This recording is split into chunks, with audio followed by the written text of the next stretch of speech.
Good morning, bright and early. I apologize, I'm in messy kitchen in my pajamas again.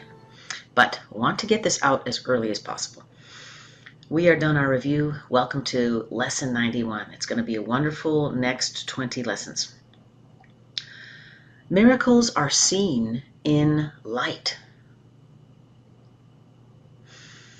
It is important to remember that miracles and vision necessarily go together. This needs repeating and frequent repeating. It is a central idea in your new thought system and the perception that it produces. The miracle is always there. Its presence is not caused by your vision. Its absence is not the result of your failure to see. It is only your awareness of miracles that is affected. You will see them in the light. You will not see them in the dark. So A Course in Miracles is often accused of being very cerebral and intellectual. And some of this text can be difficult to understand, but here we are. This is the crux of a very important argument here.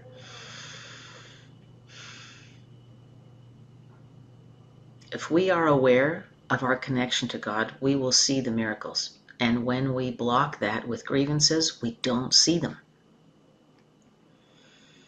So our subjectivity and where we put our attention is profoundly important. It's everything. Paragraph 2. To you then, light is crucial. While you remain in darkness, the miracle remains unseen. Thus you are convinced it's not there. This follows from the premises from which the darkness comes. Denial of light leads to failure to perceive it. Failure to perceive light is to perceive darkness. The light is useless to you then, even though it is there. You cannot use it because its presence is unknown to you, and the seeming reality of darkness makes the idea of light meaningless. Jesus comes at this from every possible argumentative angle. It's a remarkable feat of rhetoric here. It's quite amazing. For our purposes, just trying to sift through the meaning and figure out how it applies to us and how we can get this in our busy day-to-day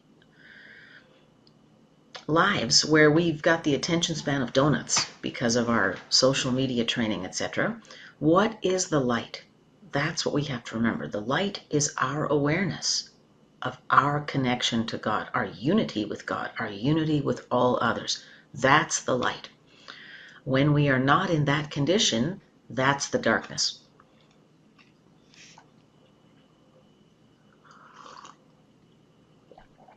Paragraph 3.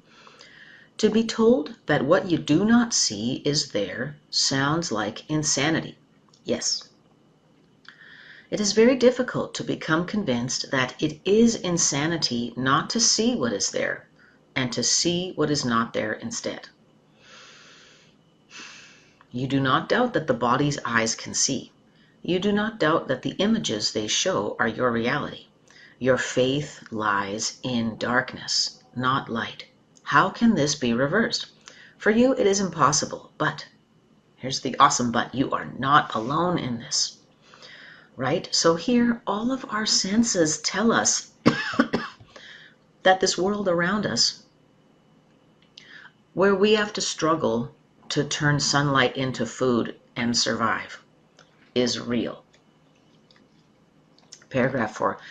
Your efforts, however little they may be, have strong support. We are not alone. Did you but realize how great this strength, your doubts would vanish. So this is the strength that we can call upon from God. Today we will devote ourselves to the attempt to let you feel this strength. When you have felt the strength in you, which makes all miracles within your easy reach, you will not doubt. The miracles your sense of weakness hides will leap into awareness as you feel the strength in you. 3 times today, set aside about 10 minutes for a quiet time in which you try to leave your weakness behind. This is accomplished very simply as you instruct yourself that you are not a body. Faith goes to what you want, and you will instruct your mind accordingly. How well he understands our brains. Faith goes to what you want. So let's want what's good for us. Let's want the will of God. There's no sacrifice involved. Your will remains your teacher. Your will has all the strength to do what it desires. You can escape the body if you choose. You can experience the strength in you.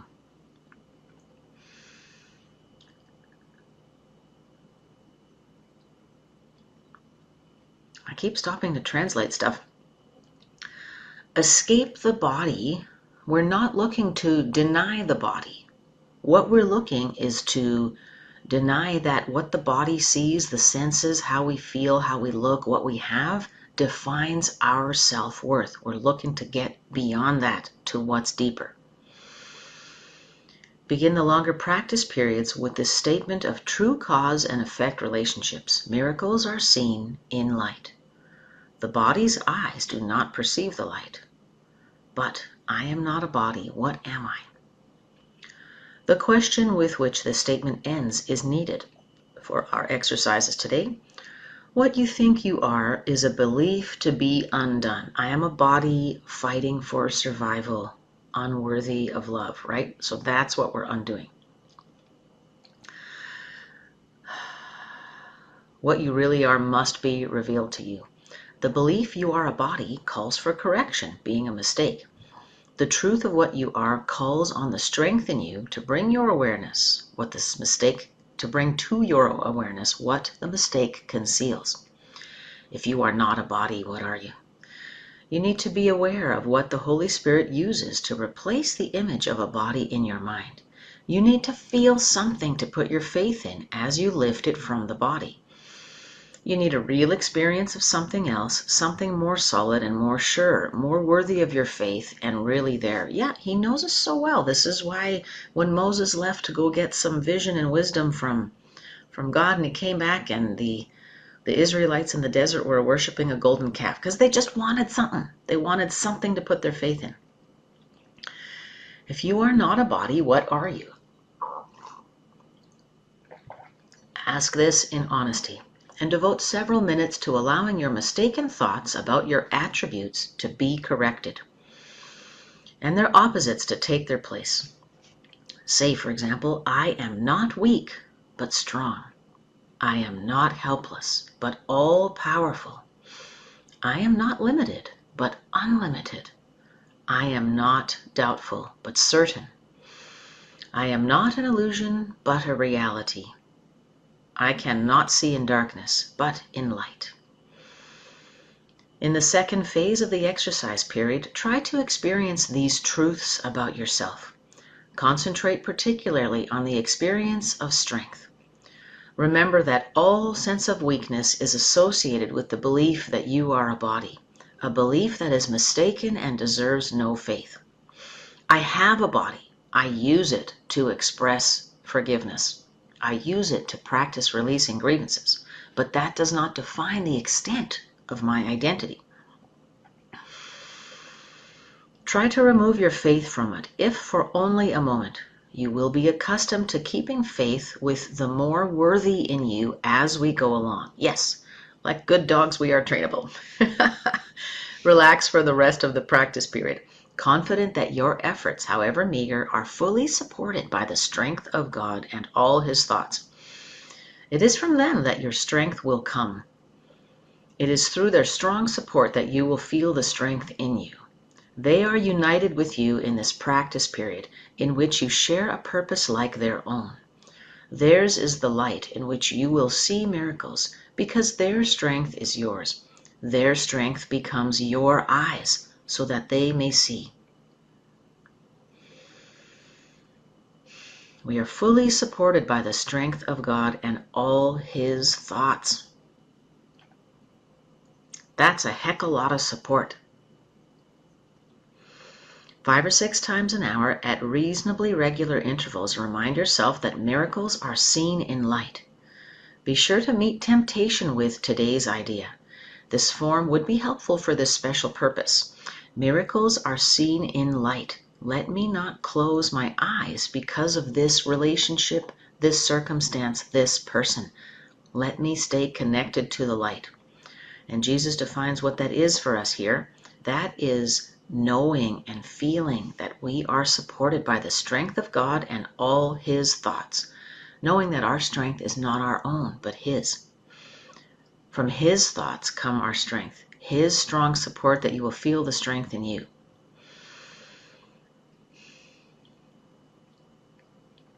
We share a purpose like God's. God's is the light in which we see miracles. God's strength is our own. God's strength is our eyes that we may see. You know, my sister has mentioned she really struggles with the masculine terminology in prayer. And I never think of God as a man, like as a father, because spirit is without gender. And in English, we need these pronouns. I'm not sure how I can substitute it easily.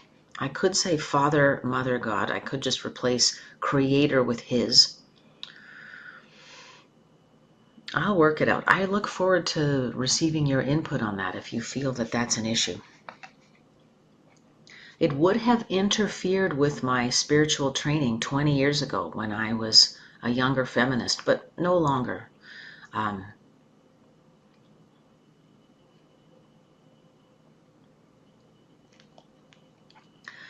So let's see. If we are not a body, what are we? Now let's sit in our practice and figure this out. Closing our eyes, breathing in and out deeply.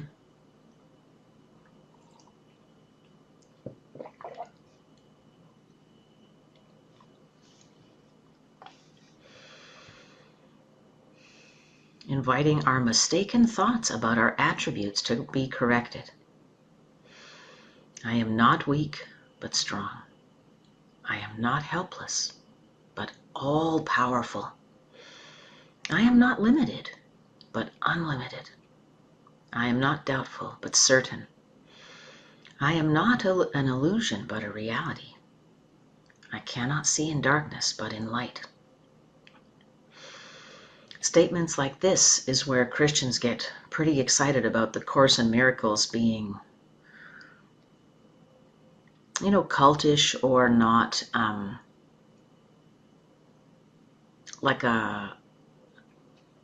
not a sacred text that they can align with, that I can align with. I'm a Christian as well. But here, our strength is not in ourselves and our ego. That's what's missing from that interpretation. Our strength is the strength of the Creator. Our light comes from identifying that we can see, think, speak, and act using the light of the Creator in us, that we are the image of the Creator. We have great responsibility and great power from this one stance, this one perspective.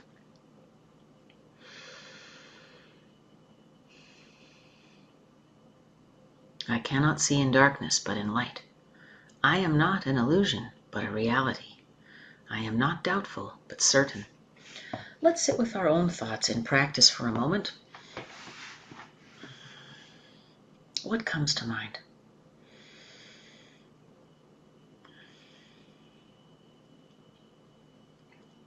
I can't get it all done. It's already done. I have nothing to prove, nothing to do. The important work is done in the moment. The important work of releasing grievances and seeing my connection to God. That's the one job of my body. The rest is just icing on the cake.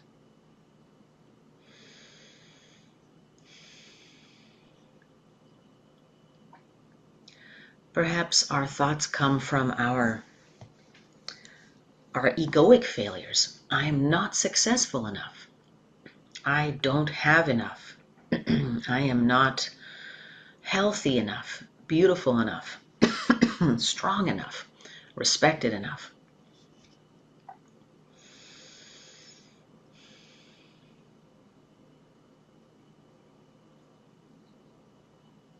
I am already whole. I am already worthy. I am already perfect. My life is filled with abundance. My life is filled with beauty, and not will be, is as soon as we connect to the strength and thoughts of God, is.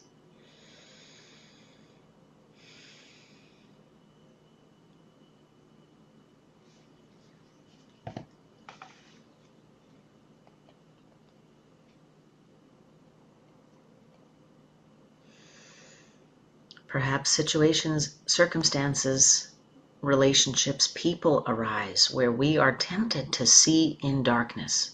And that metaphor means seeing with the eyes of the ego, holding our grievances, feeling attacked, attacking as our defense.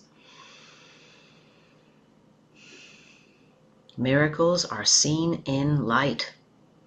Let me not close my eyes because of this person, this relationship, this fear, this financial situation.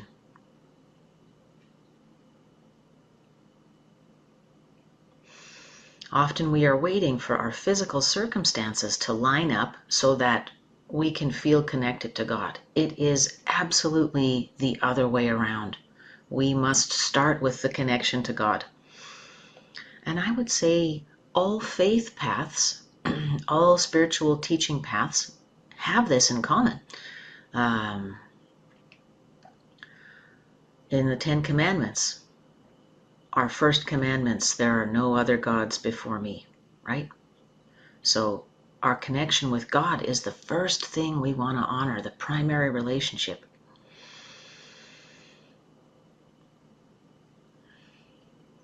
I'm also an Abraham student, and that is an absolute core teaching of Abraham, is align with source energy. Align with source energy first, not aligning with the manifestation of stuff around us. Miracles are seen in light. Let me not close my eyes because of this. Breathing in, I am not weak but strong. Breathing out. Breathing in, I am not helpless but all-powerful. And breathing out. Breathing in, I am not limited but unlimited. Breathing out. Breathing in, I am not doubtful but certain. Breathing out.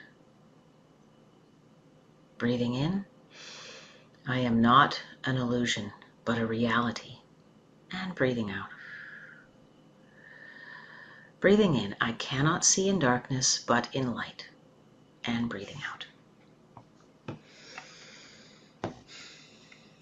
Thank you for joining me today for Lesson 91, Miracles are Seen in Light. We are invited to pick up this practice several times an hour and at every opportunity that we are tempted by grievances to say, miracles are seen in light. Let me not close my eyes because of this circumstance, situation, relationship, person. So really working hard to retrain our minds. We are also invited to sit in silent practice for 10 more minutes, 2 more times today.